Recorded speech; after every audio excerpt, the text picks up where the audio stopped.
मध्य प्रदेश में 6 सीटों पर आगे चल रहे हैं शिवराज सिंह चौहान।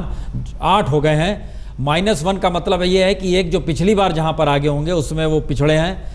लेकिन दूसरी तरफ कांग्रेस लाभ की स्थिति में है, वो 7 सीटों पर आगे चल रही है, +4 है। और ये जो अदर्स का हिस्सा था वो लगातार अब 0 पे जा रहा है। इसका मतलब एक तो ये है, अगर अदर्स के हिस्से में कुछ भी नहीं आता है, जो कि बहुत कम ही था, लेकिन बावजूद इसके एक बहुमत की दिशा में चीज़ें बढ़ेंगी अगर सीधी टक्कर कांग्रेस और बीजेपी के भीतर है।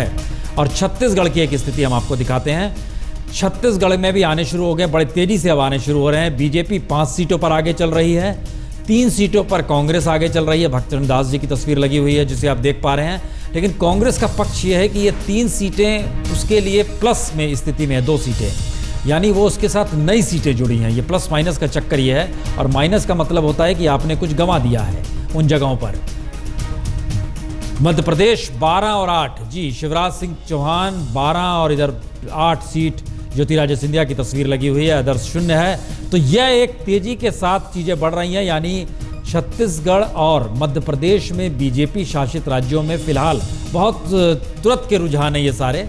और अभी कह सकते हैं हम कि 10% भी नहीं हिस्सा गिराया है, 5% तक का हिस्सा, लेकिन वो आगे चल रहे हैं।